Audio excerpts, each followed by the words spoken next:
Hello and welcome to this week's episode of the Problematic Sticker Podcast. I am your host. Run while you still can.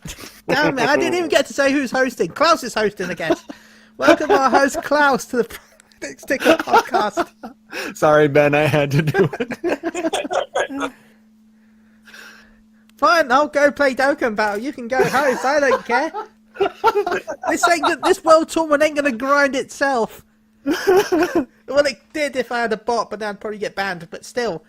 Anyway, Klauss, how are you doing, man? I am doing fine after trolling you a little bit. How are you? I'm fine. No, I understand what you're talking about grinding on those games. I actually just hit level 39 in Pokemon Go today. So that's congratulations. It takes a long time to get up there, and now I have 5 million XP to go until I can finally hit 40. Well, this is a PvP style tournament that they only do every a couple of months. So okay. It's just a massive grind because everyone tries to fight for the top scores at once. Yeah, I think Mobius Final Fantasy might have something similar. It's not necessarily PvP, but it is you can continue to fight against a specific set of bosses to raise your score up as high as possible. Well, I use PvP in the loosest term with this game. Basically, the tournament characters, unless they're a bonus team, are actually made of the people that participate, but the AI controls them. I see. It's PvP in the loosest term. You're not playing against any players, but the teams are made by players. Interesting. So, how was your week? Well, aside from starting to have internet issues this week, it hasn't been too bad. I had a long weekend, but like I said, we're still trying to sort out internet issues. People who've been tuning into our streams at TV/Phoenix will to the fact that my stream has basically gone to shit. As you could hear from that dialogue. That too. Yep, I'm probably roboting pretty badly right now. A little bit. Anyway, what he was saying was twitch.tv/Phoenix Down Radio. Yes, and just as soon as it says that, the connection gets better. There we so go. I apologize if I go in and out today, guys. Like I said, I'm kind of at the will of the internet gods right now. So I have to plug you every 10 minutes for you to keep your internet. Yes. So just like a normal podcast then. Yes. I'm a whore. In the best kind of way. And talking about whores, hey Chris. Yes. Whoa. Yes. How are you doing? You know it. I'm doing great. How are you doing today? I'm not too bad, thank you. I love that you have finally designated my role on the podcast. Great to finally have a title. How was your week? Has it been good? Yeah. I watched some great anime this week. Excited to talk about it, as always. Yeah. Because I always have an opinion. That's good. And opinions are useful on the podcast. Otherwise, it would completely be boring. How did you find it? It was okay. Yes. Good job. Anyway. And Garri? Oh.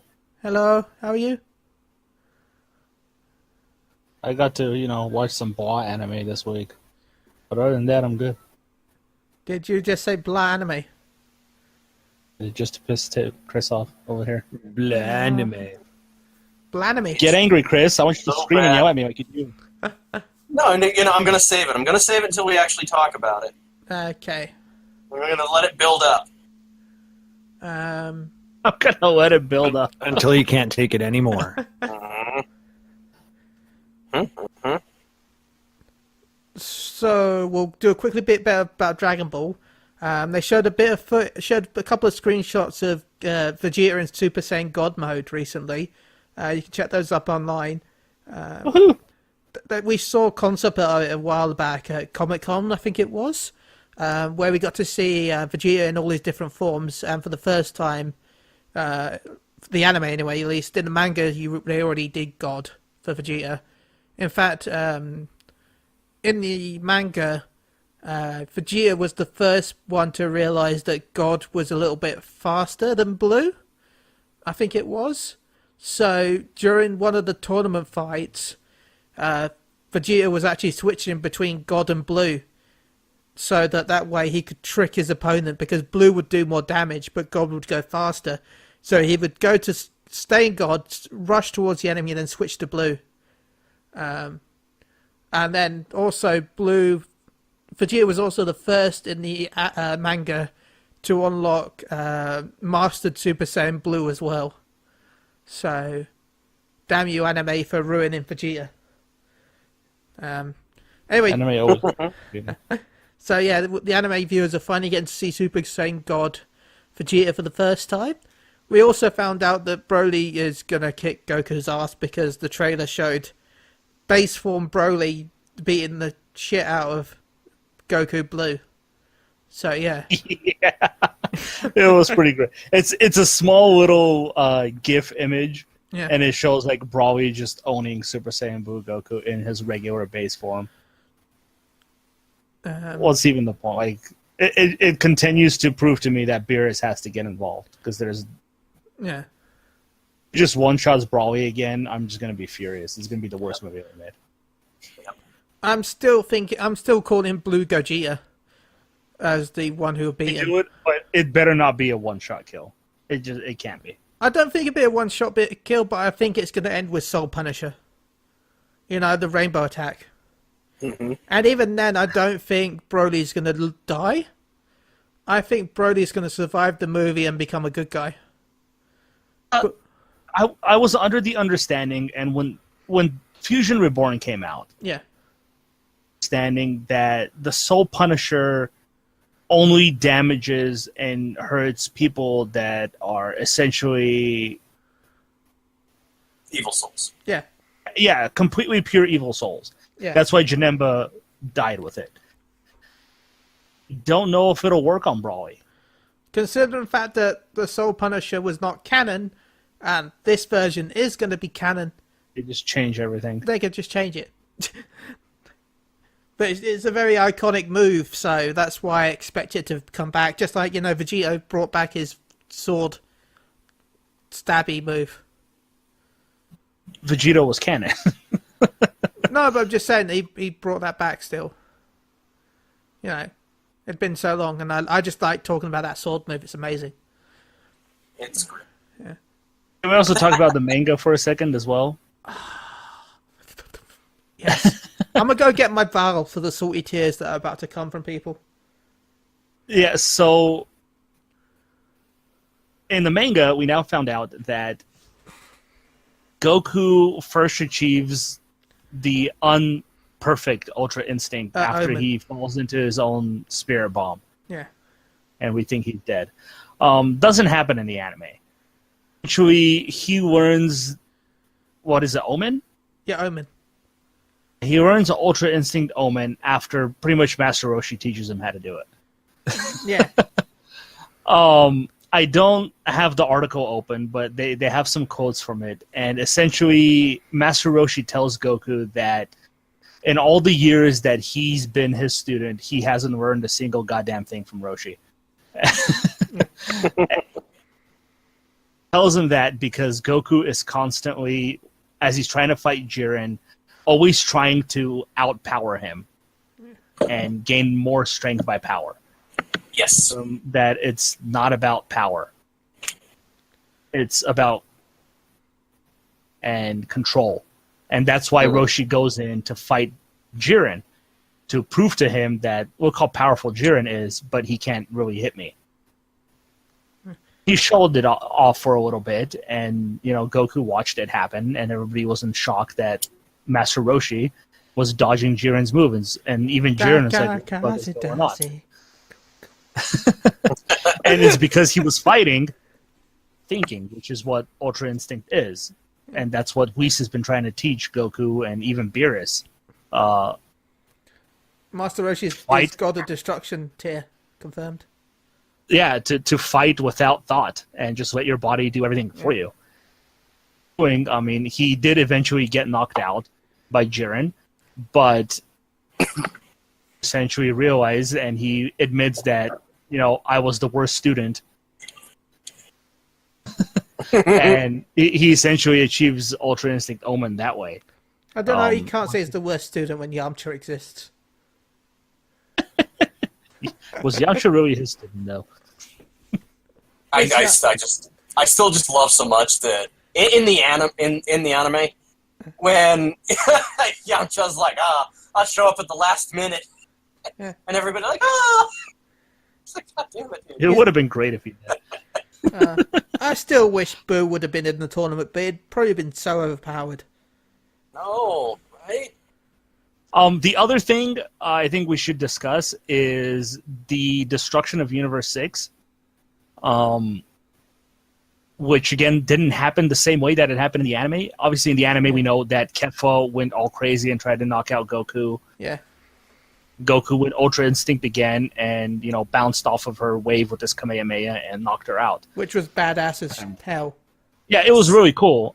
That's not what happened in the manga. Pretty much in the manga, Kale eliminated every universe except 7 and 11. Yeah, including 6. Yeah, a lot of members of her own universe she knocked out when she went berserk. Pretty much single-handedly was the MVP. Yeah. Nice. But until they fused into Kefla, and it was Gohan who went toe-to-toe with her and apparently achieved some new power. Yeah. It's not shown off in the anime. Which, again, kind of makes sense because in the anime, it's like, oh, Super Saiyan Blue is the path you're taking, Dad, but I'm gonna go my own way. And then nothing happens. Yeah, nothing happens. But then, to be fair, it's Gohan, so... Yeah, but essentially, Gohan still, in a way, loses to Kefla. Yeah. The last scene, I believe, he grabs her by the feet and jumps off with her, essentially eliminating himself and eliminating Universe 6. The way they made it look, it seemed like if it wasn't for Gohan essentially grabbing her and throwing himself off, which is what Android 17 tried to do with Topo in the anime, Universe 6 had a very good chance of probably winning that thing. Oh yeah, Kefla would have kicked everyone's ass. Yeah, especially the way Kale. I would love to see Master Ultra Instinct Roshi versus Kefla. Dazzy. I said I now want a alternate sort of timeline where Master Roshi is the main hero. Because if he's been that powerful this whole time, imagine that it's like Vegeta lands and it's like Roshi's there. Now, correct me if I'm wrong, but isn't kind of the drawback to that? Yeah, they can hit you, but can't hit them with as much power. Or is that not, like... Wait, say that again, you kept breaking up for me. Oh, sorry, isn't it the... God, how did I say it? The point of Ultra Instinct is that you can't get hit, but you're also weakened, right? You can't deliver as strong hits. That's the... I think Ultra Instinct is essentially fighting without thought. You're letting your body do everything for you without thinking about it. Okay. The flaw you're talking about there is like the... Goku was weaker than Jiren. But because Jiren couldn't hit him... Yeah, but remember in the anime, like when he first uses Ultra Instinct, he can't deliver... He can dodge everything, but he can't deliver enough force with his punches yet. So over the course of the anime, he learns how to deliver more force, but it sounds like what you're saying, that's with what they changed in the manga, that's not that's mainly the flaw of Omen. Omen is when he's unlocked Ultra Instinct, but it's still not completely 100%, because he's still thinking when he's attacking. But true Ultra Instinct is you attacking and dodging. You're able to... You're essentially fighting on autopilot. Yeah. And so Roshi didn't have the full Ultra Instinct, but he's got Omen. Obviously not Ultra Instinct. After all these years. But after he gets knocked out, Whis does say that he's the only person he's ever seen come close to mastering it. Yeah. Wow. Yeah. Not even So, Beerus. yeah, therefore your theory is... Because what I was getting at is, if Roshi could dodge everybody but not attack, then he wouldn't have been able to beat everybody in the universe. Yeah, But if he was close and he could attack, then yes, Garri, you are right. He could have destroyed everybody. Booze, Cell, Frieza, by himself. Yeah, he but- was just too lazy and horny. those people don't have the same power as Jiren. That's the thing. True. I'm not saying they're a match in any way there. Yeah. But yeah. Though, That was by what the I was way, if the wondering. manga's true, Cell Juniors are still alive also. Basically, when the kids, Marin, Trunks, Goten, arrive on Android 17's island to look after the animals, they find out that the Cell Juniors are living there as well. Oh, nice. Yeah, because they go to attack them and they, because they think, oh my god, it's Cell. And they find out they're just living there looking after, they've been, I guess, reprogrammed in a way to look after the animals and to stop poachers. That's adorable. So, yeah. Android 17 and his baby of Cell, his army of Cell Juniors. It'd be great if they had, like, Zybam in there, too. Like, what? It's just this little... It's like the Forest Moon of Endor, but with creepy, weird things. Miles. Damn, sounds like a Ewoks. spin-off, dude. The Misadventures of Saiba and Cell. Yes! Oh my god, yes! I would watch the shit out of that! Just two, Oh. like that Rock Lee anime for Naruto. Yeah. No, just other side adventures of, as we're getting the Dokkan Battle, what was it, My Little Rangers or whatever it's called. Have oh gosh darn it, and I would have gotten away with it if it wasn't for you kids and your Cell Junior. Trunks, Goten and Marin going around solving mysteries with the Cell Juniors. And stopping poachers. I love everything about it. We've got the makings of a great anime here that we need to pitch. If anybody's listening, the ideas, they're right here. So yeah, it'd be interesting if they could bring back Cell that way. I mean, Cell Junior is an exact clone of Cell. It wouldn't take 2 and 2, for Bulma to recreate Cell, but make him good. Anyway, I've said it before. I don't care for Cell very much. So I guess we should let Klauss talk for a bit because we've talked a lot about Dragon Balls. And even I though figured it was just my nap time. even though I want to talk about Dokkan Battle and the celebration starting soon, I will actually, yeah, screw it, I'm gonna do it. The 250 million download celebration should start next week. So if you're a player of Dokkan Battle, make sure to get ready for all your free gifts and your tickets. If you've used any stones between, I think it's July last year, right? any 50 stones, Yeah, any 50 stones between July last year, right, Garri? I think it was July. I believe so. Yes. 22nd of July, I think it was, to August 21st.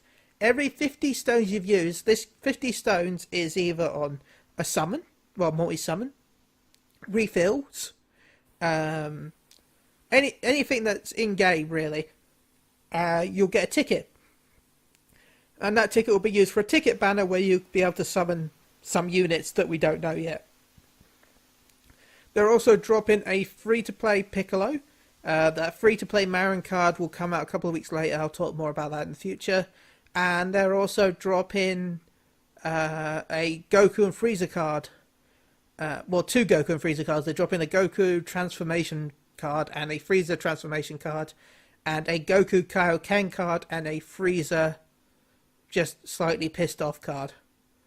To be honest, the Frieza card looks like it could be pretty powerful, but I don't think you can run it with full power Frieza, so it's going to be screwed in a way. So, Dokkan Battle news, everyone. Now let's go over to Klauss with Boruto, I think. Oh, so you want to talk about Boruto now, huh? Yeah. All right. Well, as of last week, we had finally ended one filler arc, and we started into another one this week, which appears to be just a one-episode bit about everybody's favorite anxious ninja, Metal Lee.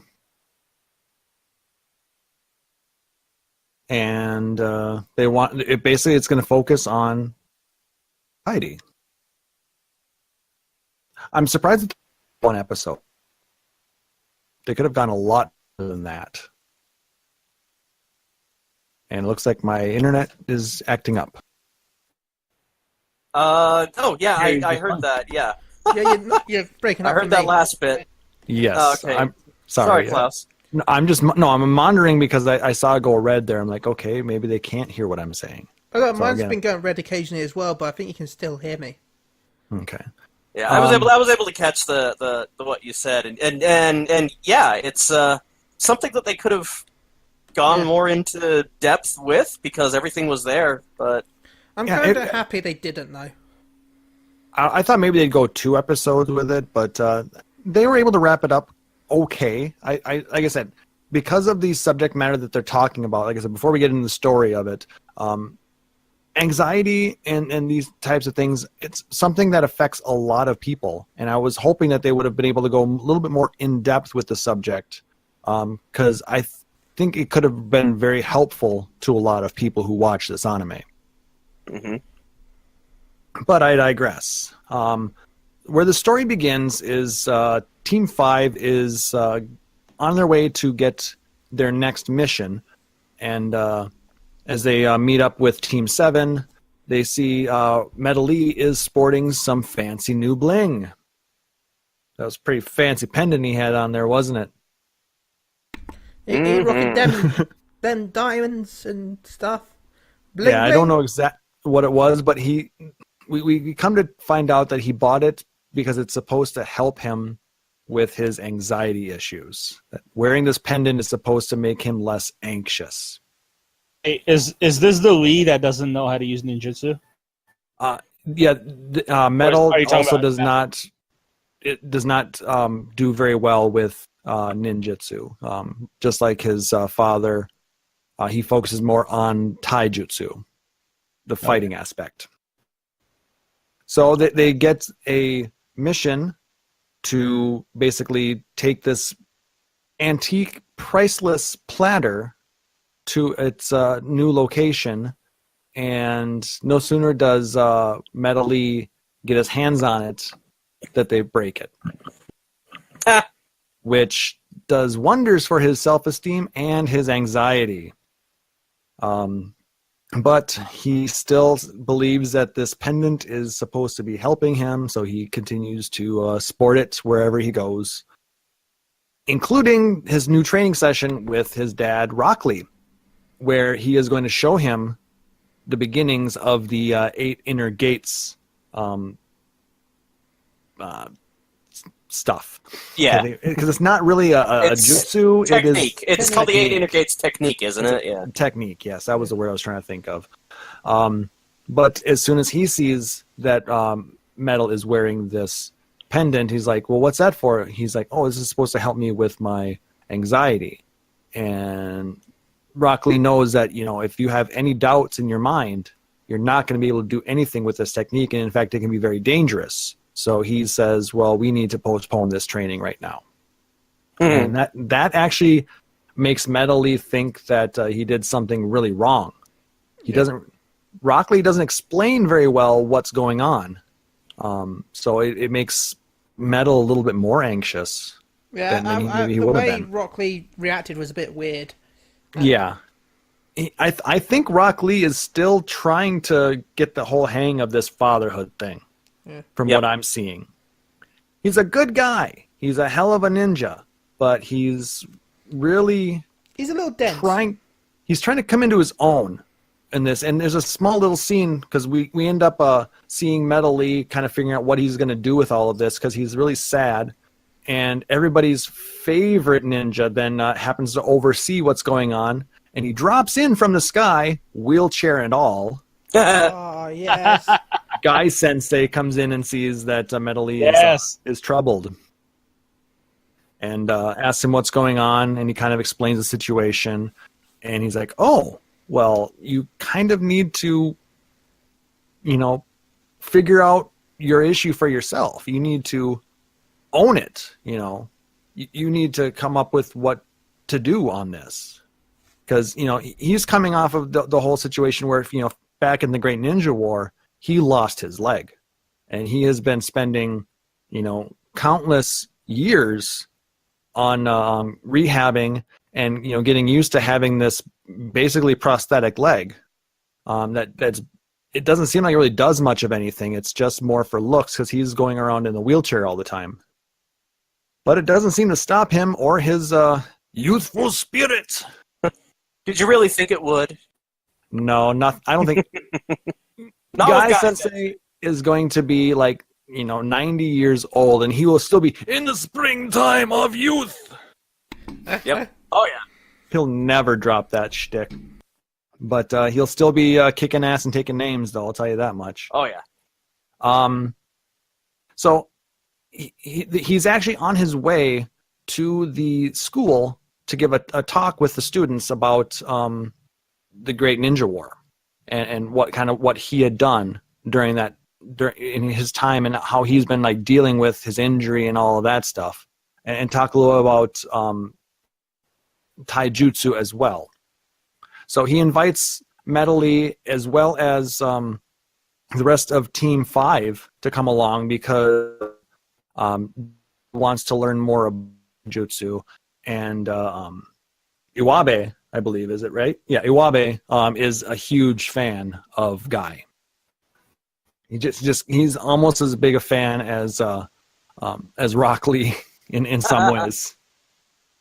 Because they're both they both like to fight a lot, so Yeah. So as Guy is giving his talk to the class, he actually says he's gonna give a little demonstration of jutsu techniques. He needs some players and picks Iwabe and Metal Lee to fight him 2-on-1, and they're all like, "Are you sure? You've got that bum leg." And he's like, "No, come on, let's do it." And he proceeds to kick their asses. Yes. And it was amazing, and everyone's like, "Yay!" But of course, Metal Lee was also extremely anxious and nervous because people were watching. So that made him, doubt himself yet again. Poor kid. So he's really trying to figure out what he needs to do, but it's not one of those things that you can necessarily lean on somebody else to give you the answer, or rely on trinkets or charms or anything like that to try and take care of. And that, I think, is what Guy is trying to instill in him, and also what Rock Lee was trying to instill, but he doesn't know how to do it. Because we get a scene just a little bit later where Guy and Rock Lee are talking about the situation, because, Guy is concerned. But Rock Lee wants to make sure that he doesn't have to trouble Guy to help him figure out the problem. He wants to make sure that he can do what he can to help his son and make sure he can become the best ninja he can. So They sigh. Instead of talking things through. he ends up coming up with an idea. He challenges him to a one-on-one battle. But Rock Lee is going to be inviting a whole bunch of people to watch it. So Metal Lee is going to have to take on his father one-on-one with an audience. All he has to do is get one hit in on him, but he's going to be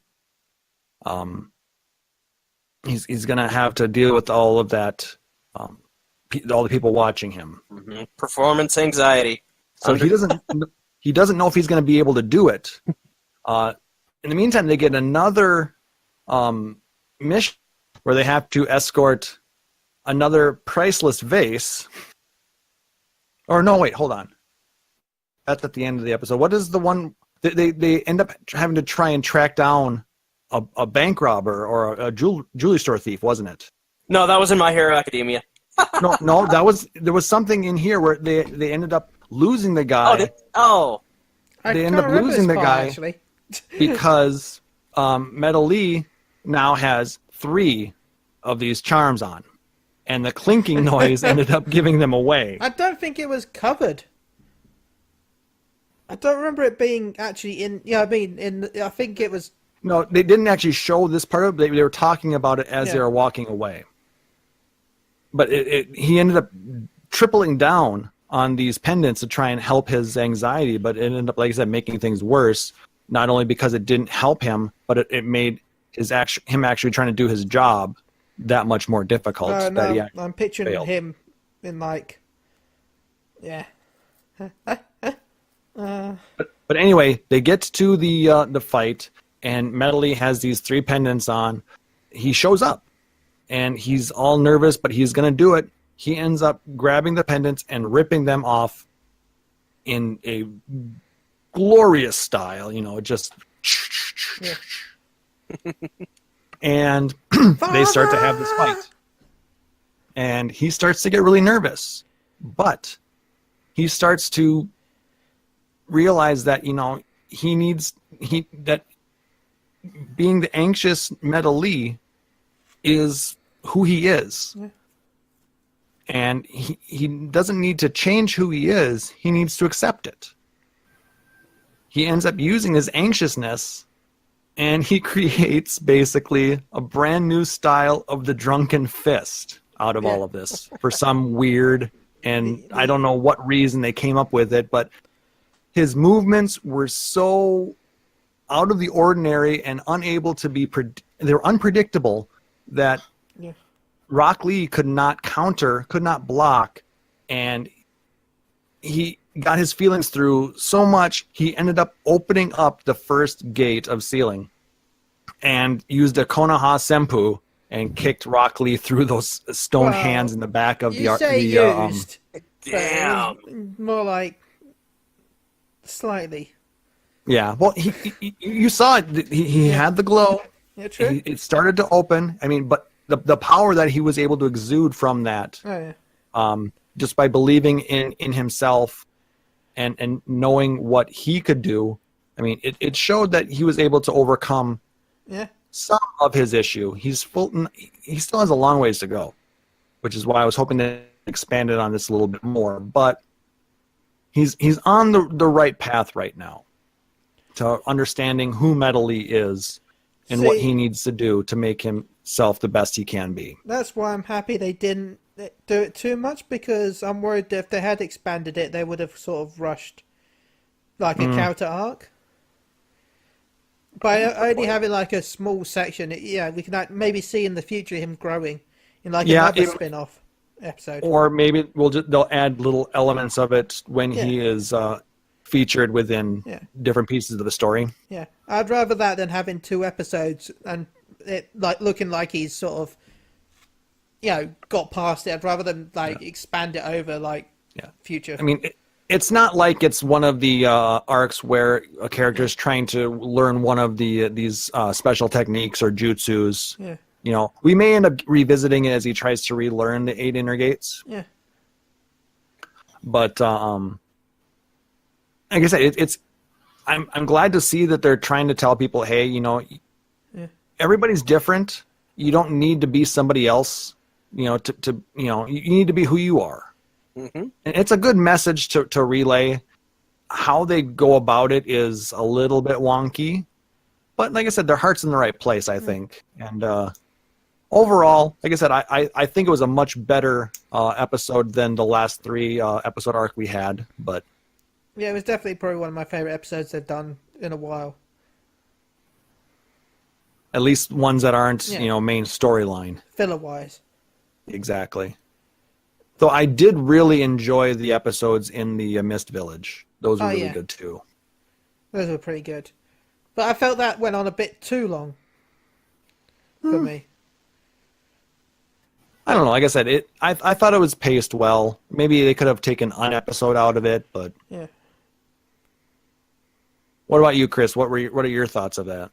I agree on both points. I think it was a great episode, in that it showed a little bit of growth. Actually, not a bad filler episode. I always like seeing character growth, and that's what the entire fucking series is about, is these is the new generation of these kids growing up and coming into their own. So Yeah, and when you've Overall, got a pretty series, when you've got a series like this that we know is going to go for many, many seasons, having these small interludes between the larger story arcs, I think, is overall a good thing, because it shows, it doesn't put them from one situation to another. It gives them that time to be who they are, explore their personalities, and expand upon themselves, and show, like we said, that character growth without having to kind of shoehorn it into a main storyline. I'll admit, they've done this filler a lot better than the original Naruto.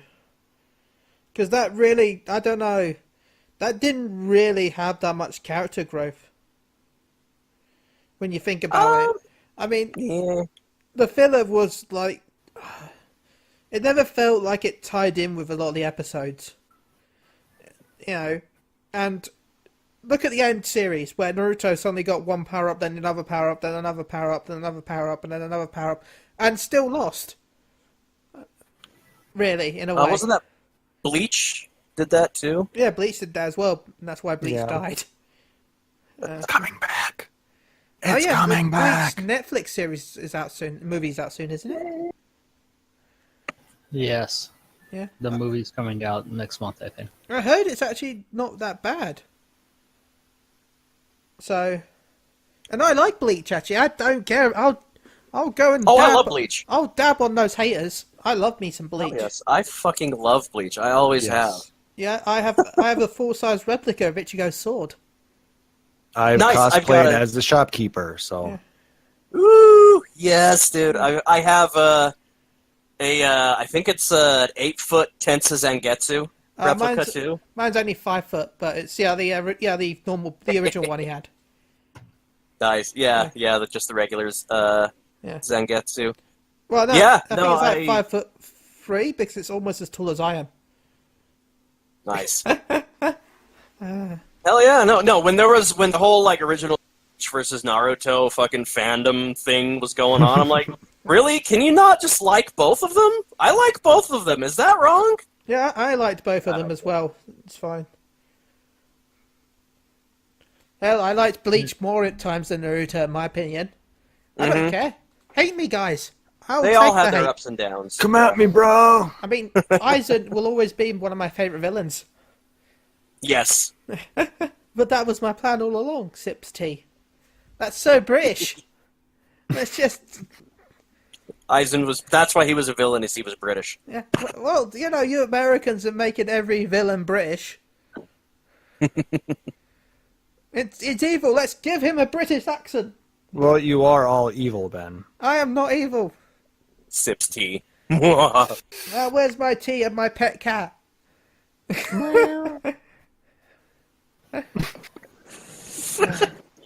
Your hairless cat. Yeah. Anyway, Boruto. Back to that, I guess. Yes. Well, we kind of were We're finishing finished, up aren't on we, really? it. So. Yeah, Boruto, that's pretty much it. It was a good And we're episode. spent. Go check Crunchyroll to watch it at crunchyroll.com.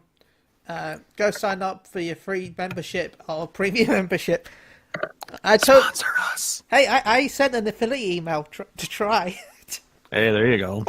I am trying. I will get sponsored by Crunchyroll one day. And by I mean us. It's a team effort, I guess. That would be. I hate the arguments against like Crunchyroll and them. I appreciate the service. It's there.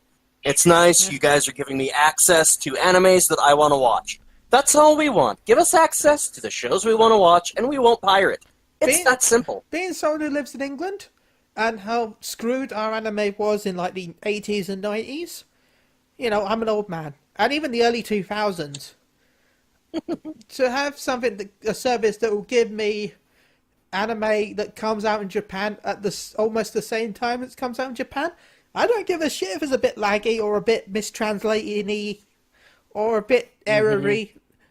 Or if we don't get like all the dubs immediately. Yeah.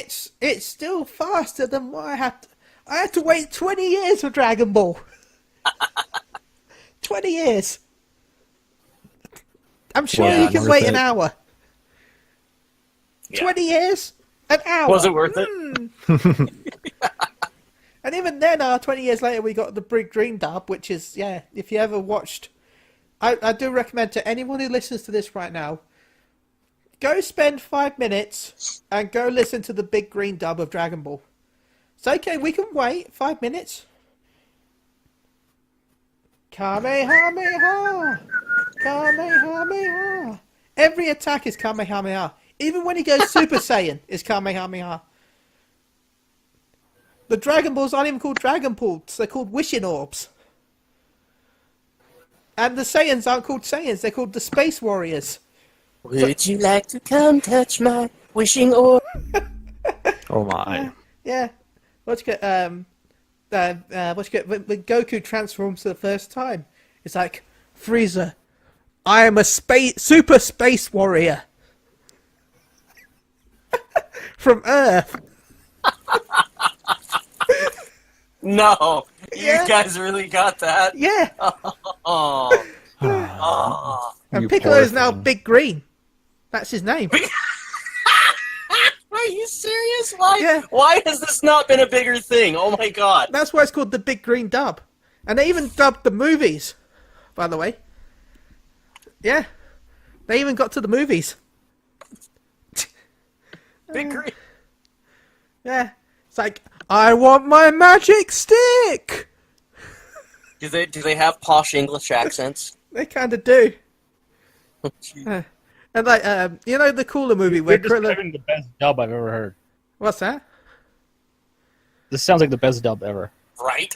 You know when Krillin runs in during the Cooler movie and they just put their hands up? In the Big Green dub, it's, no, Krillin, don't do it! Oh my god. He's too powerful for you, Krillin. Don't do it! No, don't do it, Krillin! Why? So yeah, there's the magic cloud, the magic pole. Got the magic stick. That's what the strippers. Thank you. As soon as you said magic pole, I'm like, I like that song, man. I'm trying to think of some of the other stuff that happens in that, but I do recommend go checking YouTube. There's quite a lot of clips from it. It's so bad that it becomes funny. This sounds better than the abridged. you I can think see this where- sounds better than the abridged. You can see where they've taken inspiration from the Big Green dub for the Dragon Ball Abridged at team4star.com. But yeah, I do recommend the Big Green dub. It is so bad. I actually want to find full. I haven't found full episodes. I want to buy all the movies. I want to own those movies. Anyway, I think that while we're talking about, animes, because this is an anime podcast, because I couldn't think of any other way to segue to this, because I can't say it's a bad dub, because My Hero is amazing dub. Supposedly, says Garri. Garri rates it 5 stars.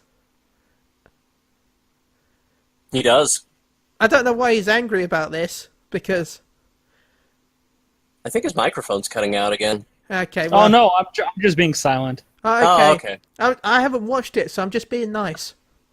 So Garri says it's a 5-star dub, which, to be fair, it could be. I kind of like... I always loved Dragon Ball, so... Oh, it is. Anyway, My Hero, the start of this episode is basically a small advertisement for the movie, which is already live in cinemas in Japan, I think. Yes, or was last month, I think. Yeah. No, I think that I don't know, but either way, it's live it's been live. It has been, or whatever time zones. But the start of it was like a introduction to it, which I actually thought, oh my god, it's not till next month. Why are you doing an episode? And I'm sitting here thinking, oh yeah, it's already out there. Never mind, I'm an idiot. Their time zone's a full month ahead, Ben. Yeah. Yes. That's exactly right. For those of you that don't know why the movie's out over there already, that's why. Because they're in the future. They're in the Anime future. Yes. No, everything future. Why do you think they have giant robots over there? That's true. And they have toilets that talk back to you. And machines that dispense used panties if you want. Yeah. It truly is the future over there. Where's Ernest? Man, he should Yeah. be here. I want to talk to him about this. Though, to be fair, my friend says they don't really have those, but I think he lies. I think my friend lies. I love it. I mean, they have vending machines for everything, so, you know, I'm surprised. I bet there is one out there. Even if it's not as big as we make it sound, I'm sure there is used pant. Yeah, there is. Yeah. Anyway, enough about used panties. Let's go back to My Hero. This is the perfect forum to discuss used panties. It's the problematic sticker, after all. Thank you. Yes, episode 58, special episode. Save the world with love! Sorry, I wanted to say the title like I thought you were going to say... I was 100% certain you were going to say save the world with used panties for a second there. I thought you were going to try and tie it in. Yeah. Save what the world do with used panties! Oh, I'm sorry, that's... Hey. Is it racist now for me to do the accent, even though I love it and I appreciate it? Yes. And I get it? Aw, man. Oh, you forget that Oolong saved the world by wishing for a pair of Yeah, he panties. did. Yes! And those were used panties, because he wished for Bulma's panties, which she was still wearing. So, yeah. Oh dear. And silence. To be fair, though, Oolong, It's never an uncomfortable silence. with you Oolong, I guys. would have done the same thing. Wish for Bulma's used panties? I believe it. I would have. On his head for like a whole arc. I would again. Oolong is just playing me. I mean, I am fat enough to was be a great. pig, so He really did. He wore it on his head for the whole story arc. it was the best story arc. It's It had all such so good. character growth in it. For as much as sure we was talk of growth. character growth, those types of characters Yeah. just never change. Please, never change. Hey, Roshi You don't need to changed. grow. Remember, Roshi used He, to- oh yeah, he Yeah. he overcame his perverted Yeah. for the tournament. Yeah. Anyway, My Hero. Basically, it is a spin-off episode, but they continue next week with the current tournament arc. But for now, we got a spin-off about what was it called again? Something Power of Love. Save the world with love. Save the world with love. It's a special episode. It's the prequel or the prologue to Yeah. the movie. The movie. Basically, they got oh my god! You saw the invite to the island as well. By the way, that was an Easter egg again for the movie. Mm-hmm. And they were discussing like doing another sort of challenge thing. I think it was really with this rescue. Yeah, it was summer. It was the summer training Yeah, before they summer went to Yeah. their camping summer training thing. Yeah. It's like a special class. Yeah, filler class where only a select few were getting selected to do it. You guys are glossing over the most important part of this entire thing so far. What was that? They're showing on the TV this little special on the channel that's talking all about All Might's training abroad in America. Oh yeah, again that When was they show the pictures, he has eyeballs. He looks all American. yeah.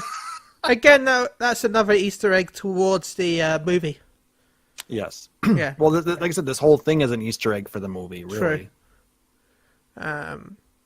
But and also I think the manga as well, because there's actually going to be a prologue manga, as I said last week's episode, which is based on All Might learning.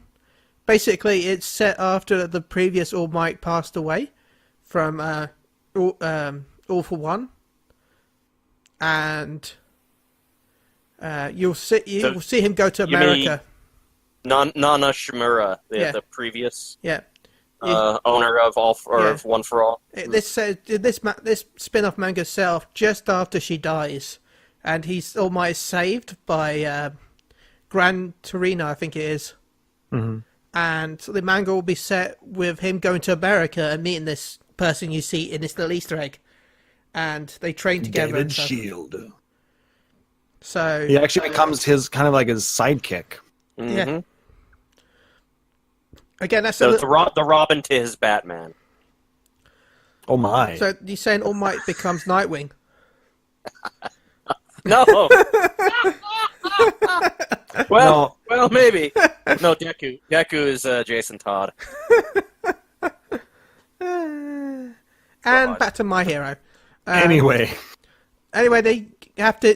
The class 1. I always get 1A, isn't it? Yeah, Yep. 1A. Is selected to do the mission, of course, because otherwise it wouldn't be much of an episode if they go. And well, the special class is only done with a few students at a time, and they've chosen 6 students to do the first one, and it's Todoroki, Deku, Tsuyu. Bakugo, Ida, Suyu-chan, Tsuyu, and yeah. Ochako-chan. Yeah. Anyway, they're selected to the rescue mission. Anyway, they arrive on the mission. Arrive at the arena. Aizawa gives them the basic rundown of it. It's in what is it? The B city they call it, or whatever. Yeah. I can't remember what they call Ground beta. it. Ground beta. Thank you. And there's basically a robber inside, which I laughed when I knew who it was. He looked so great in the costume. Oh, he did. And the He looked police. a lot like what's his face? DC Universe side. Bane? No.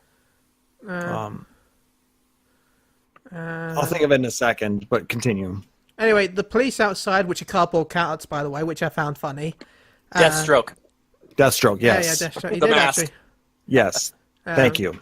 You're welcome. The police outside are cardboard cutouts, which again I found funny, and they were trying to find. Basically, they sent Ochako in to look in because of Yeah, her do a little reconnaissance. because of her ability to float. To be able to go past all the and sneak in. Well, not sneak in, but sneak a peek. To scout. Yeah, scout ahead. Got it. They need to get. They need information. She's the best one to scout. So they're like, go and signal on your fingers how many villains or how many villains on your right hand, how many hostages on your left. Yep, and she's like 3 and 1. Mm-hmm. So While she's doing that, they actually call into the store to try and distract the villain, so Ochako can get in there and without being seen. And that was hilarious. The conversation that our villain was having with Todoroki. I can't. I was laughing during it. I didn't catch all of it, but they were going back. So this is a villain. Oh God, what was he saying now? It's gonna bug me. I can't remember now. Oh yeah, it was really funny. It wasn't what was said; it was how it was said. I think that got all of us. This is the villain. Yes. It was very over the top. So it was like, oh wow, I wonder who the villain is. Yeah. And he covers it. He's like, All Might is playing the villain. And so they get that, and they decide a plan, and then they realize that the plan doesn't work because Exploding McKillfist decides that his plan is blow everything up. Because good plan. Good plan. Mm-hmm. So he ends up charging in and blowing shit up.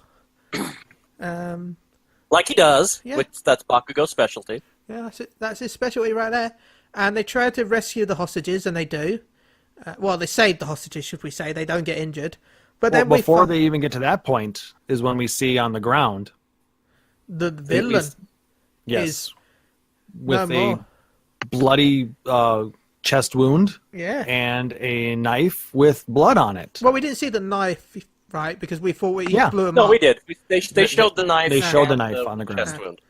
Okay. Because they come to discover, like, wait, how did he die? And they even accuse Bakugo of it. He's like, I couldn't have. I used barely any force. And then you see over his shoulder, like, all of the police ones up front are knocked down. Yeah. Like, all of the police cardboard cut. I didn't use that much force, and they're In like, his defense, those are cardboard cutouts. Yes, no, they were true. And so then they're like, well, here's Todoroki's like, here's the murder weapon. Yeah. what could have happened. And then, let's see, Tenya surmises that one of the hostages has to have done it, so Izuku says, let's interview them so we can find out what happened. Yeah. Sorry, Ida. Before that happens, though, Tatsuya leans over and realizes he's not dead. Yes, she tickles him with her hair, which is adorable, again, by the way. And she's like, well, All Might is playing dead as the villain. Obviously, he wouldn't, because they're thinking it's still, it's the test, so All Might obviously is going to be dead. So he's pretending to be dead. I just wanted to bring this up because of later. Yes, it becomes important. But anyway, then they'd start interviewing them, and they're like, oh, I came in to buy jewelry because, get married and stuff, and I came in for this reason. By the way, I love the announcer. What's his name? The announcer guy. He's my favorite. President Mike. Yeah, he's just so over the top with his animations and stuff. It's amazing. And then the sexy, seductive Midnight tells us why she went in there and how she got in there after the villain was in there, which was very suspicious for me as well. I think everyone else found that a bit suspicious. That look, there's a villain in there. Let's just walk in. That's safe. But all of their stories matched up. Yeah. And then we find out after they talk to the student, the guy in charge again, the guy with the bandages. Well, he does like a talk, doesn't he? He cut off to him occasionally. Deku had worked out what happened, and he gives a step by step of how he realized who the villain wasn't but was. I couldn't take this serious. It got so soap opera serious that I was dying halfway through, and I'm just like, oh my god, because apparently Midnight had a love affair with the quote unquote villain. Who was All Might, and they show the cutesy scenes of her oh my god, dude, it was so funny. It was so funny and so cringy. It was great. And then after that, we find out that the villain killed himself because he didn't want Midnight to be brought down with him because he loved her so much. And that's why she ran in there as well, because she loved him so much that she didn't want him to be alone. Anyway, she wanted to try and stop him from doing what he did, but he had already done it. Try and talk him into surrendering himself, basically, because she knew the police were coming. So, but that was the whole point of this exercise, is to show that it's not always cut and dry, because he said, one of the cutaways that you mentioned, Ben, Aizawa said this isn't a fighting training. This isn't combat training, and they'll find that out soon enough. Anyway, while they find out their results, and they're thinking, "Oh my God, look, we solved the whole crime. We did it. We're gonna pass. We're gonna pass." And then they fail. You got the entire story right, because but then you cut back, you get a blinking outline of where All Might's body was in the blood stain, and then it cuts to All Might, or the villain, running off, going, ha ha ha! It's like, ha ha ha! I am free now! Ha ha ha! It's so fucking funny. Oh, the mask is off too, so his hair is doing its thing, and then Aizawa was like, "You get 0 points." Just deadpan. Womp womp. I feel bad for them because I thought it was just badly playing dead. Yeah, that was the point he was trying to make. He was he basically told Tsuyu, you saw that he was still alive and not dead. Why didn't you tie him up? And they're just like, come on, what? Yeah. But the thing is, I think what he was trying to get the point across was, even, these guys are pros. They would have been able to do it. And if it happens at a crime scene, they need to make sure that, if they check that the person has been, properly presented. Detained. So Presented. Presented. That's what I'm gonna. If I ever get arrested, I'm gonna say I'm getting presented. Make sure I'm properly presented, officer. Are you presenting me? Presented appropriately. Detained. Oh, yes. That was Anyway, then, Well, it was fun. then there's a It little was bit a of fun an, episode. then there's a little bit more after that, where again they tease the movie a bit more with the island, and He checks his email and he sees that it's from this Melissa Shield, who happens to be David Shield's daughter. and she wants All Might to visit and surprise him Her father. for his birthday or something or Yep. whatever. well, for the opening of the island, yeah, the achievement, or Or, whatever the hell it is. The special event, the Yeah. special Yeah. expo event. Yeah. And that's where we end it. Then they tease Well- the. No, it actually ends with All Might going to Midoriya's apartment complex before he gets there, and it's like, "We're going to Island. Go pack your things." He's like, "What? Right now? Right now? But Apple hasn't announced that yet, All Might. Anyway, so that's pretty much where it ends right there then. And next week it'll go back to the main series where we will see Gang Orca and the staff attacking the during the trading. Well, I'm excited. I'm excited. I think we're going to see Todoroki and Bakugo. You know Bakugo's going to go right for Gang Orca, and he's basically going to be like, "You save the hostages, I want to fight him." And I think it's seeing how Bakugo acted in this episode. I think is a good prequel for what's going to happen next week with Gang Orca, because we're going to see who decides to fight and who decides to save the hostages. So I'm excited for that. I think Todoroki's going to fight, but at the same time save hostages, because he's kind of got the best ability to do that, really, because he can push back with the ice. He should. What he needs to do is he needs to create an ice slide. Yeah. And tell him to start throwing the hostages down that, and just like slide them to safety on the other side of the No, arena. I was thinking like an ice wall. Oh, but yeah, that too. But that's not as fun for the hostages. Yeah. I mean, but I'm thinking, you can make a giant ice wall I mean, to protect them. when a plane crashes, they have those slides for the hostages, so they can have fun after that near disaster, right? I don't think it's for fun. They look fun. Anyway, I like that episode of My Hero. So I'm going to pass it over to...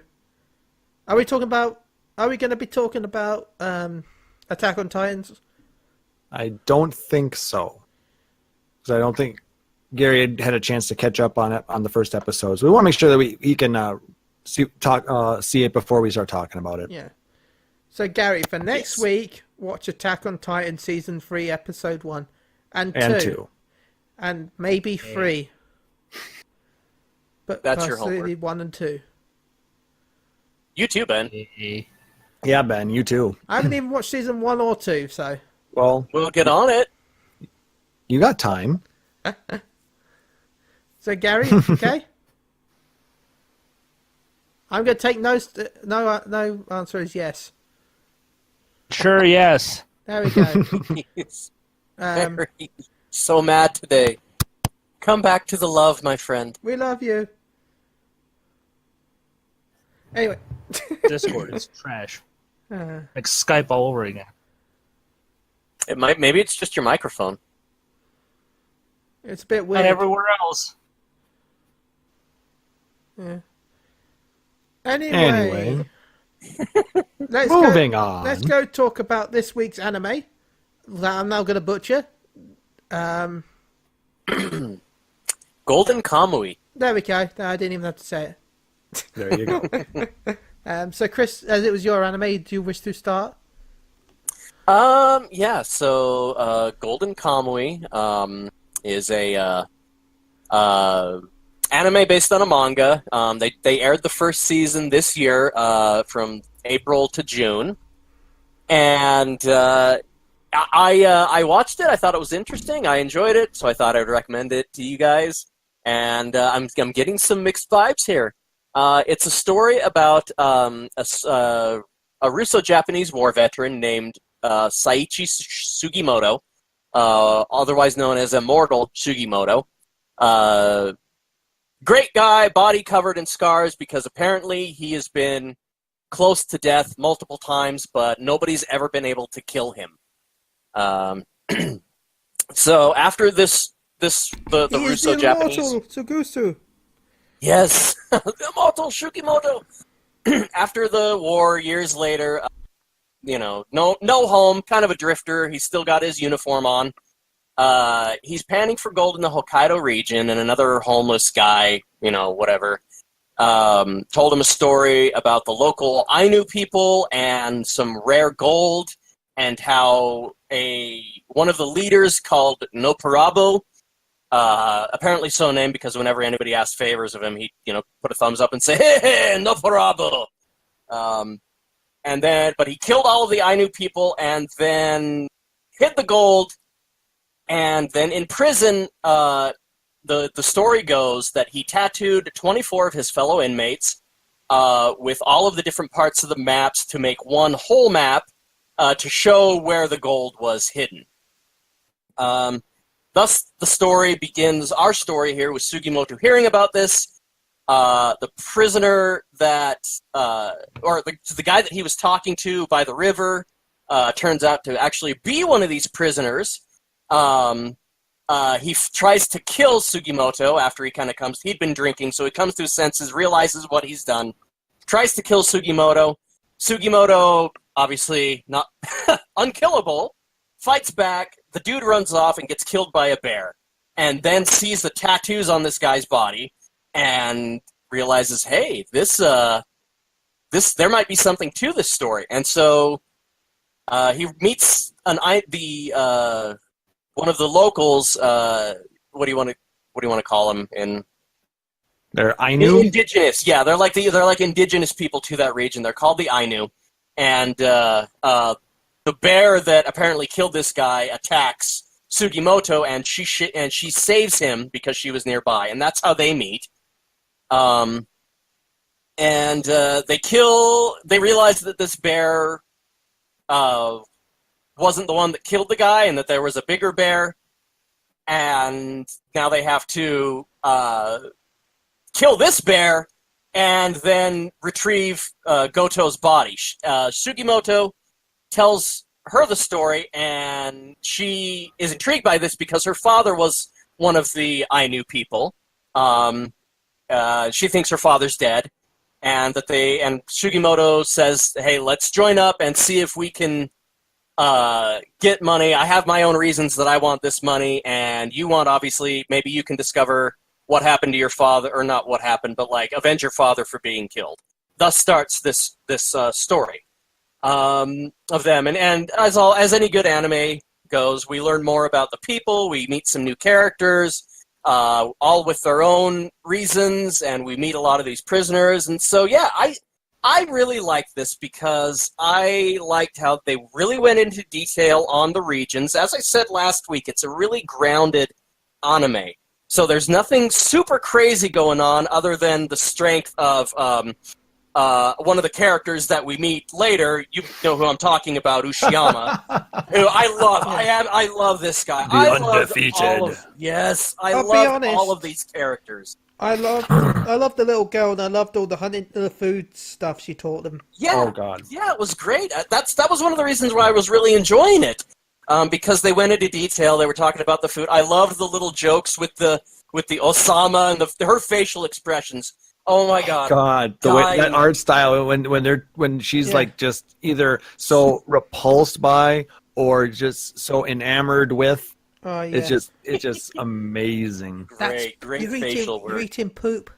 Yeah, she thinks that miso is dookie. And, Like, why are you putting poop on your food? dude, you're eating poop again. No, this isn't poop. It's miso. It's delicious. Oh. And when she gets her first taste, oh my God! And then the bitch she plays. Oh my God! I hope he doesn't put poop in this food again. I couldn't stand it. Well, if you insist, you can put it in my food too. And Sugimoto's like, really?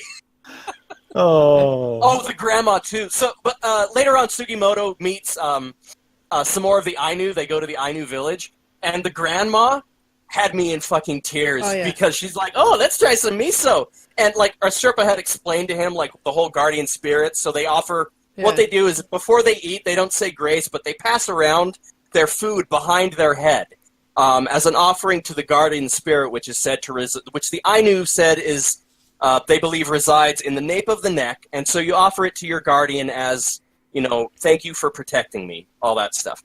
And then, but she like gets the miso. And the grandma, like, passes the miso around to her guardian, and a Sherpa just, like, loses her shit. Yeah. You just made my grandma offer poop to her guardian, you must pay. And she pulls out that big, like, carved beating rod to go after my Sugimoto. Oh, yeah. Stop! Oh. So many good, funny moments between them, too. I loved a lot about this anime. That's why I wanted to recommend it. It was different. To me, it was refreshing. It was another one of those breath of fresh air animes, and I really enjoyed all the characters, the story that they're building up to, the alliances that you're seeing break and be formed. I did have a problem initially with the bear animation. It looked really bad, but It was kind of 3D style again. yeah, and it wasn't good at first, but I got used to it, and then you didn't really see it anymore. So it didn't bother me. That was pretty much the biggest complaint that I had about this anime. I really, really liked it, and I'm looking forward to the second season. Which, at the very end credits, if you watched after everything, it said second season will be streaming in October. I'm super excited that we're getting a second season for this. So, what did you guys think of it? Please lay it on me. I really want to know what your guys' thoughts were. I liked it. Yeah, I liked it. Overall, I really enjoyed this series. There were some bits that were a little bit more gruesome and graphic. There's a lot of blood, a lot of gore. There's a lot, they show, cutting up, the insides of a bear, and they show a little bit more, gore when it comes to like injuries and things like that. Yeah, I was very So surprised at it's how much they it's were. very realistic in that aspect. Yeah, I was very shocked about how much they could go into detail. But like I said, it fits for this period. I think because, like I said, they were just coming out of the Russo war. Yes. And like I said, our main character Sugimoto was a member of the First Division, I believe. Was it the first or the First or second? 12th? I think it was first or Something like second. Probably, yeah. First, yeah. I thought- And then all the other soldiers that we're encountering are a part of the 7th Division, which is, I believe, stationed in Hokkaido. Yes. That's where Lieutenant Tsurumi is his name. Yeah, the crazy one that got his half of his head blown off Yes. by like a mortar or something. Yes. Another thing, I really enjoy the unique character designs, too. It was off-putting at first. You're like, He what was the fuck creepy is wrong as with hell. his face? Yeah. Yeah, and then... And then, like I said, his injury ended up making him a little bit unstable, and he would just do some really crazy batshit things just out of the blue, like biting some guy's. He bit somebody's nose or something, or what did he? I thought it One of the was first his things he did was he finger. bit something. No, he bit his finger off. You're right. He bit off a commanding officer's finger. Yeah. Yes. And then he decided to slice off another of his subordinates' ears because he wanted his face to have symmetry because the bear knocked the other one off. Yeah, later on. When he first meets Sugimoto, he shares that food with him. I can't remember what the food was. He's like, was oh, it's dango. delicious. It was Dango, yeah. dango. Yeah, Dango. And then the skewer, he jammed through Sugimoto's cheeks, like fucking pierced it all the way through Yeah. everything, just to test him. And then Be he like, did "Oh." it again. Yeah, Yeah, it's torture. Twice. yeah. Oh. I can't believe he kept those in there for so long too. Even after he got freed, he goes through that entire episode with those two freaking skewers in his cheek. Mm-hmm. To be honest, And like they're not even there too. It doesn't And even bother him. He ends up talking a little bit like this a little bit when he has his lines. I'll be honest though, I'm going to say this now, it's probably safer for him to keep them in because they would have been blocking any sort of blood that would have, it'd been more dangerous if he'd pulled them out. through the cheek, probably not so much, but it would have reduced the blood. But you'd have thought that it would have caused a lot of other issues. Maybe he would have broken him in the middle or something. But Yeah, or infection. Well, I mean, as far as grounded as it is, I was they were gonna I mean, he do has called some himself like the infection, Immortal like if anyway, he gets so. sick. Yeah. it didn't end up happening because it basically disappeared as soon as they took him out. So. Mm. But no, the character design, like you said, was amazing. Like there's that one sharpshooter that had those scars on either side of his face. Private Ogata, yeah. That guy was nuts. Then there was the hunter, who I think was also a prisoner. Yes, Nihei Tetsuzo Nihei Yes. is the he. What did they call him? Like the bear. I don't think they didn't have a famous name for him. Just they called him. He was a famous bear hunter. It was the bear hunter or something like that. Yeah. And they said that whenever he went up a mountain, basically caused that population of bears to go extinct. And like you mentioned, the gore, like they show him and one of the other members from the 7th Division who got some screen time was Tanigaki, and they were hunting bears in one of the episodes, and he's like, "Here, have you ever tried roasted bear heart?" And he like shoves it into his hand. And he's like, "Oh, it's amazing." Oh, that's the one that was actually a member of another indigenous tribe, the Matagi. Yes, Matagi. Yep. Tanigaki was a Matagi soldier. They were they're wolf hunters, I believe, and very, very in tune with the land as well. Yeah, and that actually leads into one of the episodes because they want to hunt the last wolf, which happens to be Rotar, a Sherpa's best friend. Yep. And then we get some other, just the lead up and how this whole story develops. There's a lot of side threads that they go, but they all end leading back to this main vein of the trying to find gold, and it just intertwines. It's masterful. I thought it was done very well. It seemed really random initially, but as you're watching it and consuming all of this and seeing it all together, it really makes sense. And I really can't wait to see the second season. Yes. I love when you find out. I figured out who No Parabo was as soon as they started talking about a Sherpa's eyes and made the comparisons.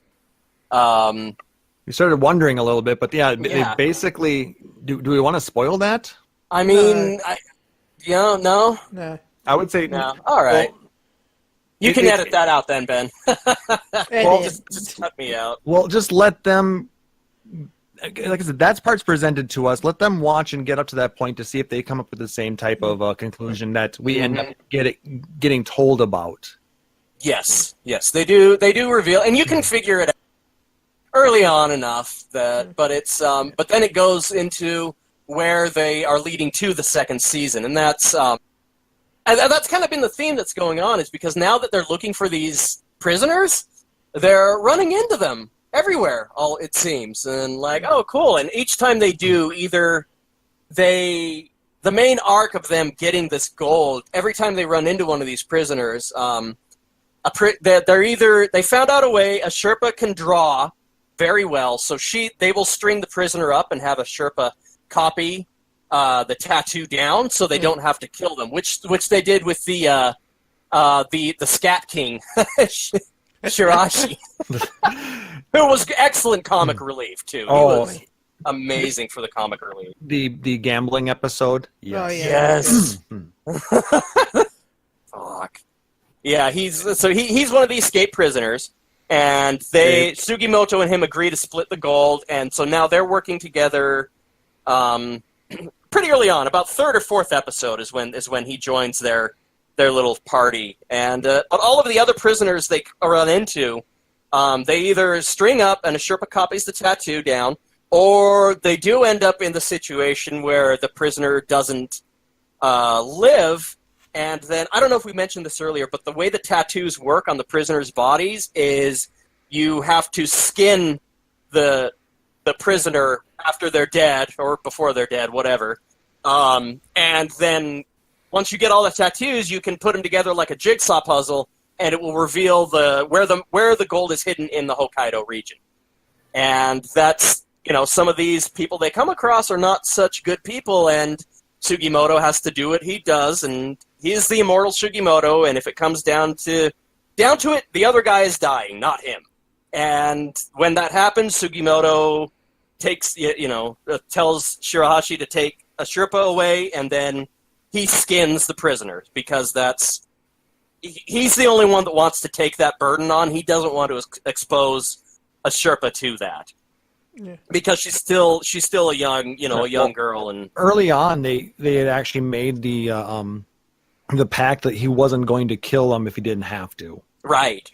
But so she doesn't like that he has to do it, but she knows that if it's required for all of this, and I think she really comes to realize that when they get to the episode where they go to the herring village, the herring fishery. Yes. It's a very intriguing story. Where they end up coming across they learn that another one of the prisoners is probably hiding out among the workers in that area, so they're trying to figure out who it is. Mm-hmm. And that was quite an interesting tale that they told with that one too. That guy was odd, wasn't he? Wasn't that great? Oh my God! So the glow effect that they gave him in that special part. You have to see it to appreciate it, guys. I'm sorry. It's just hilarious. Please tell me what you do to me when I'm finished with you. It's just a glow. Yeah. I'm gonna skin you alive, or I'm gonna skin your body and use that map for when I'm done with you. And he's like, yes.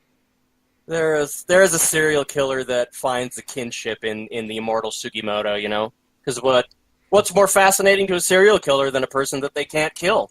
Yeah, that's true. It was a good episode. Garri, are you getting in? I see your light popping up, and I thought I heard you. I keep worrying about your microphone that we're not giving you time to talk. Said anything? No, you haven't. Well, what are some of your thoughts then? Be honest, Garri. I want you to tell me. I don't want to. No, please do. Please, I know you had some problems with it, and I want to hear them, because that's what this is about. I thought it was okay. Didn't particularly like the fact that I personally felt that the whole looking for the gold is to pretty much give you a history lesson on the tribes and all that, because I got more story out of that than I got out of the gold. I also didn't like the fact that you have this whole battalion searching for this gold and these tattooed people, and you have this other group of the guy who made the tattoos. I believe he's the one who made the tattoos, right? The old guy? No, Parabo was the one who actually did the tattooing, was he not? Yes, No Parabo was the tattoo artist. He was the the person one who stole. Yeah. And yeah, so he's the burned looking guy. That's No Parabu. The dude, the long old gray haired samurai. Is that the other one you're talking about, Garri? Because No Parabu's been in prison. Yeah, and he's still there. I'm talking about the old samurai guy. Yeah, the old samurai guy. It was Nagakura Shinpachi is the old bald dude, and Shibukawa Zenijiro. Hijikata. Oh, no, Hijikata. Hijikata Toshizo. Hijikata Toshizo, yeah, sorry. The Zenijiro was the bandit leader that they first visit. And yeah. But yeah, you have all these people who obviously have more resources and better resources, but yet character just randomly running into these people by chance. Welcome to anime. Plot armor. I really didn't like how that worked. And the fact that they just keep asking him, do you have any of the skins? He's like, no. It's like, where is he hiding these skins? I think they're hiding them. He has it on him all the time, but yet when he's being questioned, all of a sudden he doesn't have them anymore. accept him where they are. I think they regroup all because they're still all in the Hokkaido region, so it doesn't take too long to travel from place to place. So I think periodically they store them in that it's the tent, it's the teepee looking green thing. hut. Yeah, the little green hut. I think that's where they're The storing hunting them. hut. Yeah. That's what she calls it. It seems Yeah, I pretty easy believe- to find them in there. Well, I think it's hidden because Shiraishi is the only one who was able to get there because he knew where to find them. Did anybody else? I don't remember. I really don't know if they're carrying them on them, if they're being stored at the village, or if they're being hidden in another location. But I guess we're assuming that they're being stored in a central hidden spot, and that they're safe for now because he keeps saying they have 5 or 6. Didn't they have 6 at one point? I've been saying a few things for a second there, and I've muted. I responded to hide them in their butts. Yeah, and you just cut out. You cut out when you were saying they're hiding at. Right away, Ben. Hiding in their butts. God damn it. What? Yes. Hide them in their butts. That's where Sugimoto's keeping them. What? Just What? like, or maybe it's maybe Scat King. Maybe that's what he's doing. Is he's hiding the maps up his butt, like he does all those little tools. You know, he vomits up, blows out of his sinus or whatever. Yeah, like the and he maps magically just pops out the one he's looking for. Come on. Yep. Hey, That's what. Well, that's I mean, seriously Escape Kid. Oh my god. So why can't he keep them in the butt? Like I said, it is a grounded show, but it's anime. I'm not expecting it to make 100% sense. The other one I really loved was when Sugimoto and Ushiyama met in the hotel episode, and oh my god, I was in tears almost that whole fucking episode. When they're doing their judo introduction of each other. Yes, and Sugimoto. I love Sugimoto's version. Dude, what? Was I the only one who watched it dubbed? I watched the dubbed. I loved the American voice acting in this show. Like I said, I thought it was really well done, and I loved the Japanese sub too. I thought they were both. I watched both of them. So I watched the sub. I watched the dubbed. Okay, well, Chris Sabat does his voice, the big dude. Yes, Ushiyama. It's weird hearing his voice, pretty much playing a rapist. And yes, I love. Well, he's not a rapist. He's just basically rough. testosterone embodiment of testosterone. That's what I was trying to say. Because I don't think embodified is a word. It is now. You know what? Ushiyama is testosterone embodified. Maybe I'll have that as the podcast name. Testosterone embodified. Yeah. God damn it, Ben. Yes. Perfect. Perfect. I really liked that initial greeting, and then back to my point about it being grounded. When they finally have their fight, and Sugimoto gets the upper hand on him and manages to flip him over, and then he does the whole. I really liked it because he does the whole slow mo kind of twist around in air, and then just crushes the wall behind him. That's what I mean. It's grounded, but it's not. We still got to have the cool anime effects and things like that. So I'm not. I guess that isn't bothering me, as much as it is you, Gary. But I do see what you're saying. Okay, no, it doesn't bother me. Getting back to Ushiyama though, was anybody else bothered by basically the giant hammer face in his forehead? They never explained what that was, but it seems like a giant, bone protrusion, or I don't know if it's like an implant or something. It seems like he would use it to headbutt people. Yeah, it might even be a callus because of the crazy training he does. I don't know. I mean, he's got some massive cauliflower ears. They call it judo ear, and that's how they how they learned that he actually did judo, and that sparked that entire scene. But I don't know. It just that whole thing, and when they find when she finds that piece of fish cake in the rubble, and she's all sad that Dick Sama is dead. Dick Sama! Oh god! Dick Oh Sama. my god! I was That was the was best laughing part so of that hard. episode. Dick Sama. The house, we won't spoil it, but yeah, it's they lose. They get separated again. Ushiyama goes his own way, and the party goes their own way. But yeah, they think that he's dead, and they had a drinking contest in the night before, and she called him Dick Sama. Well, no, they started Because talking about that. They started talking about dicks. Yeah, he's like, you'll learn, little girl, that the most important thing to a woman is dick, or something like that. And she's just... You've got to have a gentlemanly dick. Just listen to that and imagine Piccolo saying that. It's so good. I could actually. Hashtag Dick Sama. Hashtag that's my Piccolo. Because he literally uses Piccolo's voice for that role. Yes. So what you're saying Ushiyama is Piccolo's a rapist? Oh, his name is now Diccolo. Diccolo. Piccolo was his There name? were a lot of funny moments. My favorite funny moment in the whole show was when she's cutting up the deer and she throws the meat on his face, and then behind him the wolf's head just pops up.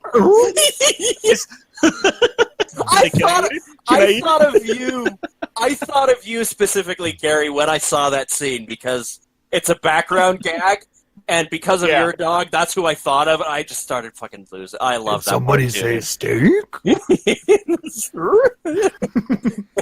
just the look in its eyes, like, can I eat him? Can I eat him? I was totally expecting him to just like put his whole head in his mouth. Wow. like he did with Scat King when he tried right to, on the top tried to of his escape. forehead. Yeah, he thought he was He like pulled him out tunneling of through the snow. Yeah. So good, so funny.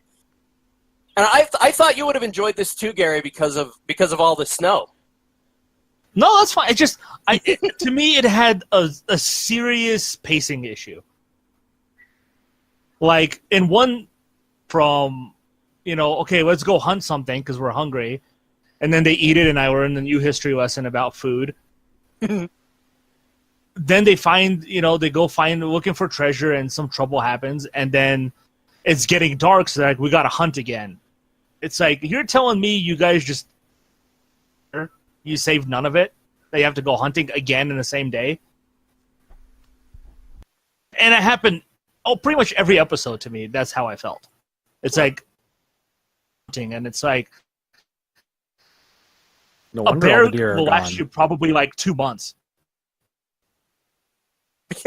Store it properly. And since they're in the snow, it will last a long time. But these guys are like hunting every goddamn day. And I'm just come on, man. At least in one of the later episodes, they have a reason behind it, is that they need the money because they don't have any. Yeah. So Still never seem to have any money. Well, yeah. I mean, what good protagonist would? I think Ashirpa's just eating it all. I think she secretly just can eat an entire bear all by herself. That would not surprise me. Can I just say, I really, really like her as like a co-star character. She is new waifu. She is best. Seriously, she's smart. Ashirpa for waifu. Yeah. Seriously. She's still a kid. Adorable. She's still young, but yeah, she is adorable. I love her character. What are you talking about? She's her grandma is trying to get her to marry Sugimoto. Well, yeah. I mean, I'm not saying anything. It was a different time, and that's all I'll say about it. They were promised very young. Yeah, yeah. But it's cute. But you kind of do see that, and it is kind of cute in its own way. Like, Sugimoto is very, very like respectful of her. He's very fond of her. But very fond of her. They stay in the same room, and it's not like a weird thing at all. I didn't feel any weirdness from that episode because Sugimoto's not a creep. He genuinely like cares for her and wants to protect her, and would never even think about betraying her. And like, To and me, you're like, it felt like she's an older brother. yeah. It was a really nice. It was really nice companionship that they. So, I don't know. I think developed. she does eye him as a potential mate. Dude, when he was on the boat and he like had to strip to go and save the one guy, and You saw her eyes, right? yeah, she's just like eyes wide open. She had her hands over her eyes, like covering them, but then she like they were both split open.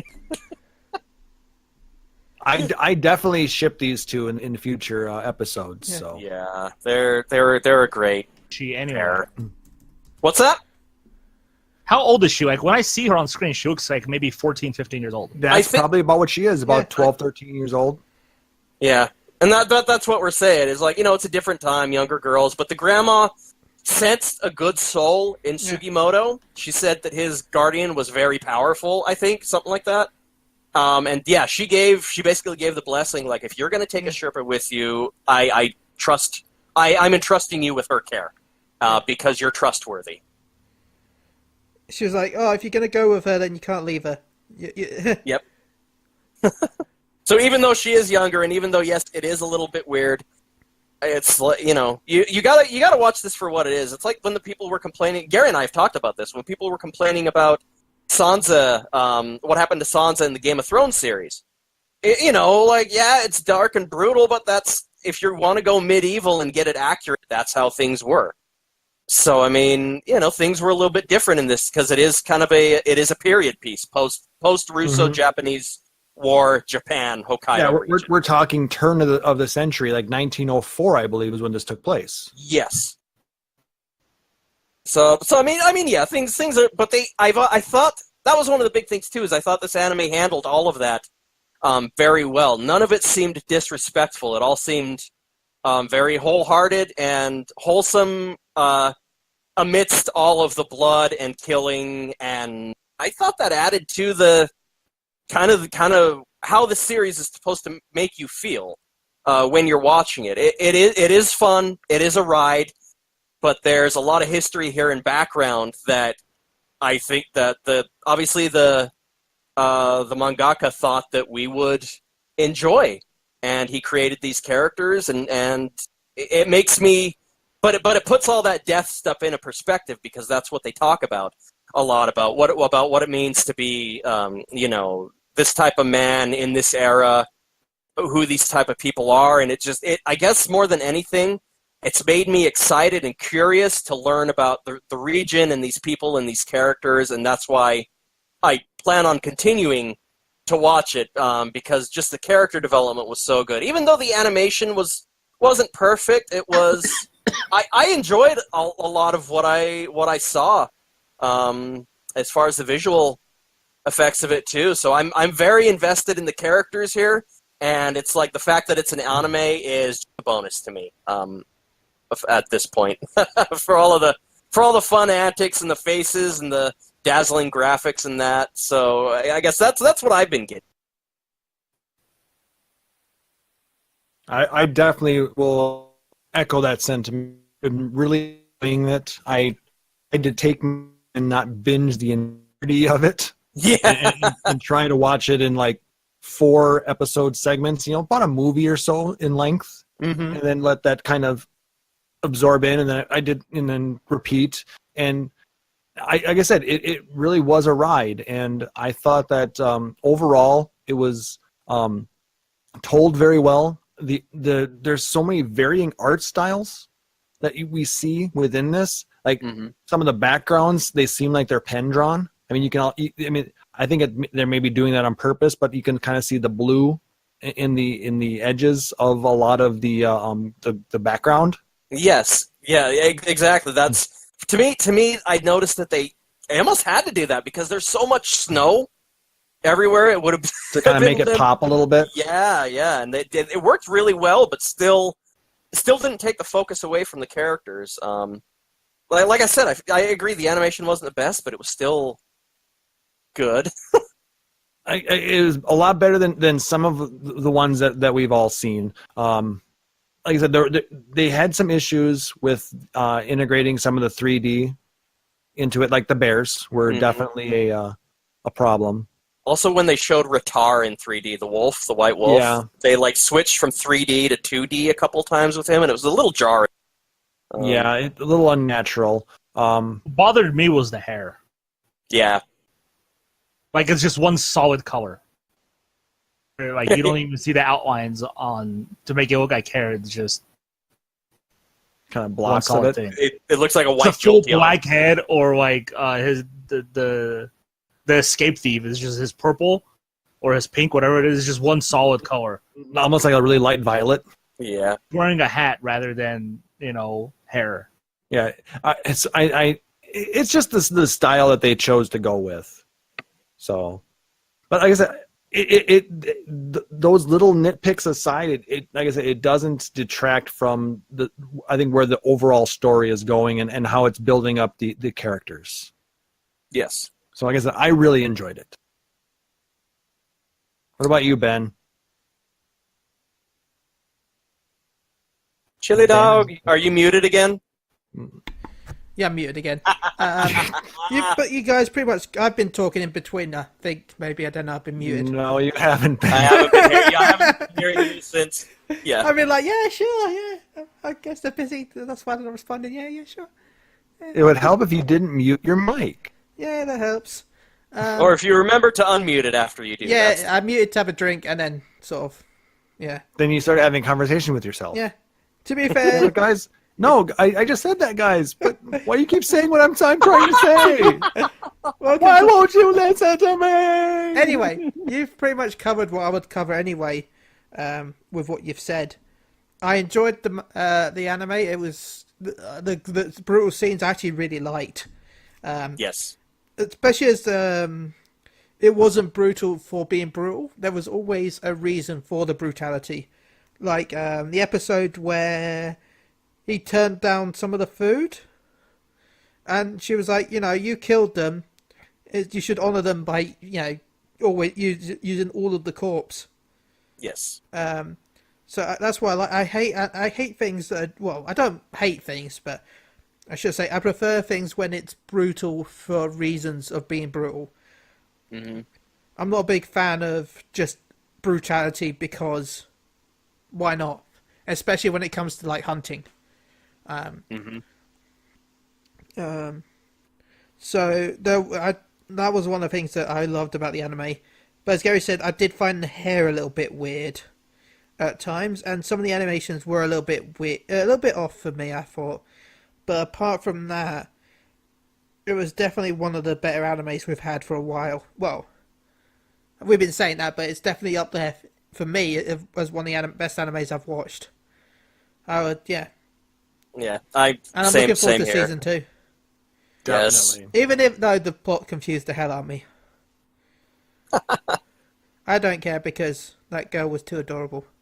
Yes. Should we get some scores too? Yeah. I would. For me, it's a 10 out of 10. What were you going to give, Klauss?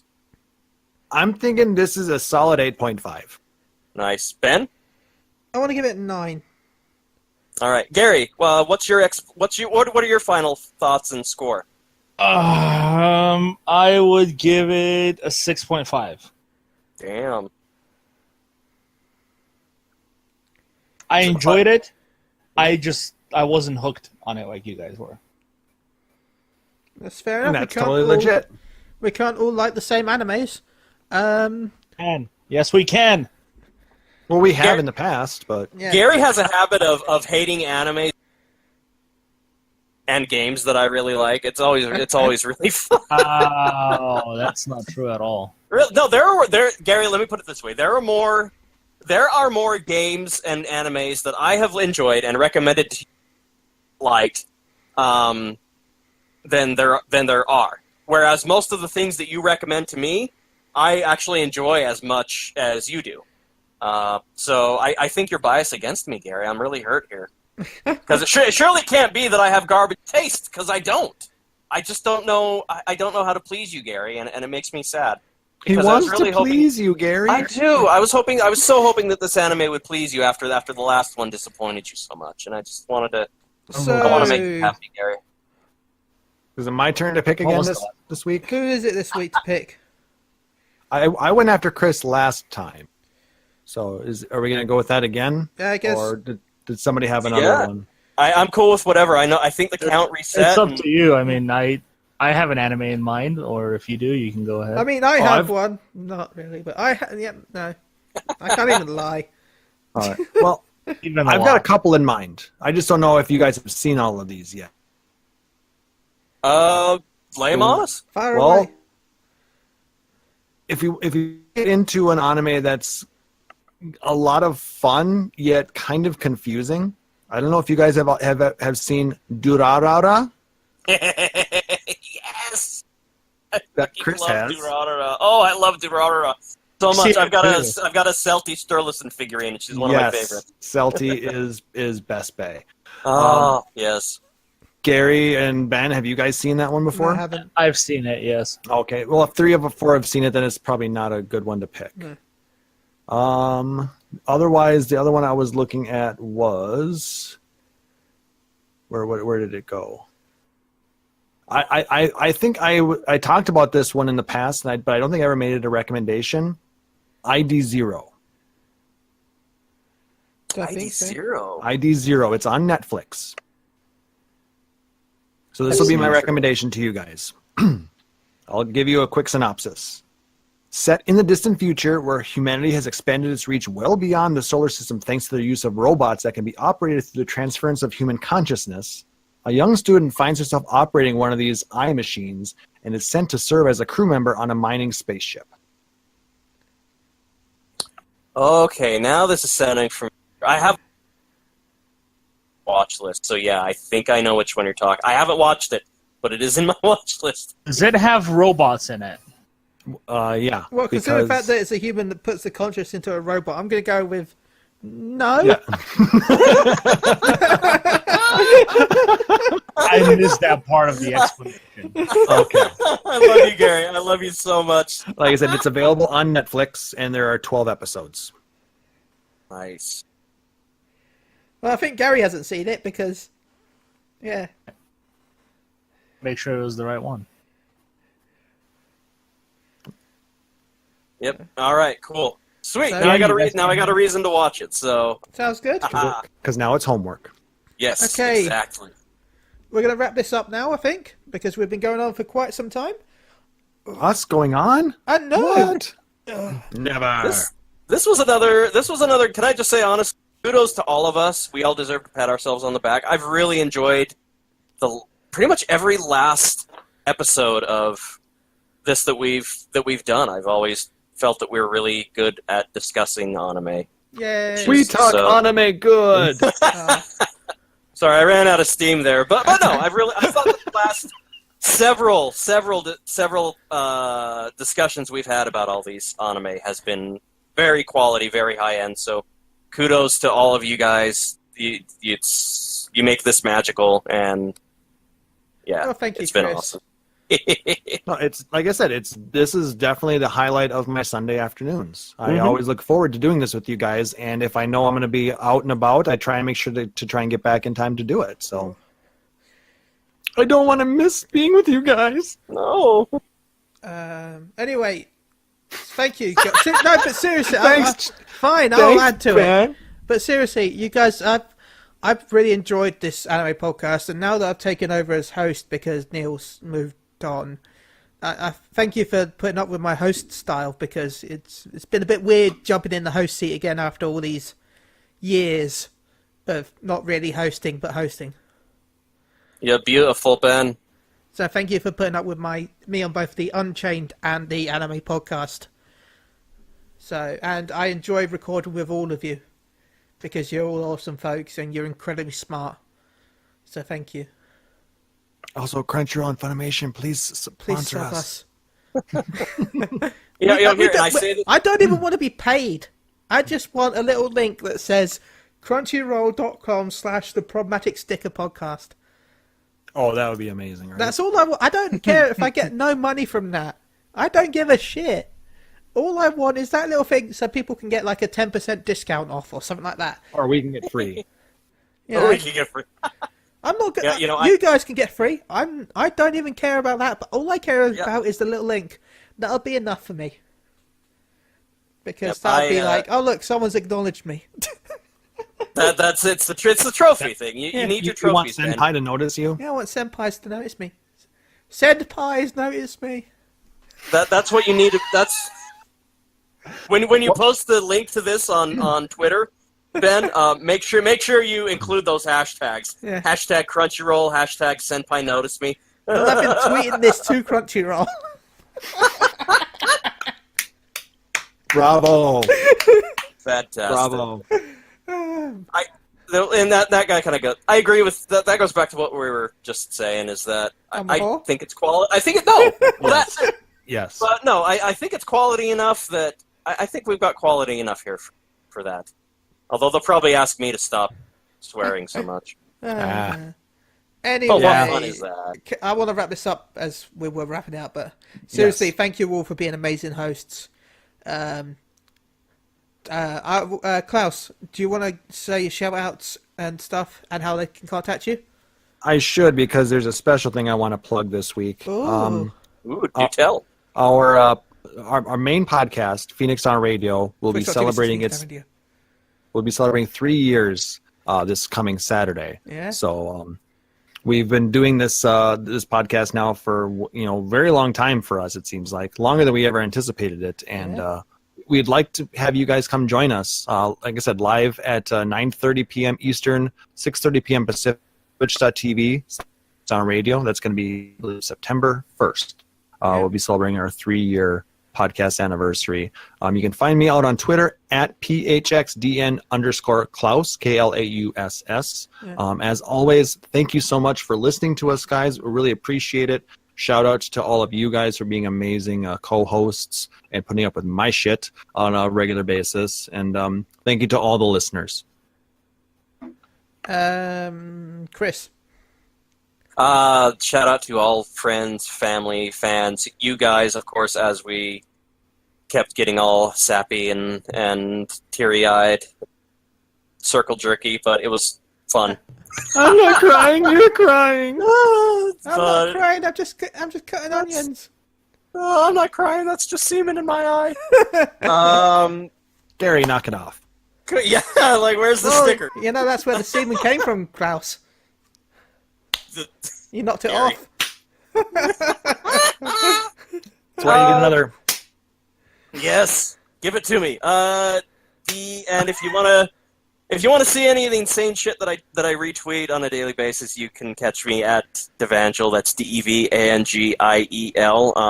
Shout out to Alfonso, Tim, Neil. We miss you all. We love you all. Please come back to us soon. Yeah. Garri? Shout out to you guys for having me on. Fonzie, I miss you. Tim, always miss you. Yeah. Okay. How can they stalk you? You can stalk me at Gagaush, that's GAGLAUSH on Twitter. I'd like to shout out to Klauss. Remember, there'll be the third anniversary on September 1st at twitch.tv/Phoenix Down Radio with Sarah and Luna. I can't believe they put me for that many years. Though I've been there for 3 years, but... 2.5. 2.5. A shout out to Maelstrom Radio, twitch.tv/Maelstrom Radio. Shout out to Sheerhills iTank at twitch.tv/Sheerhills iTank. A shout out to Alfonso.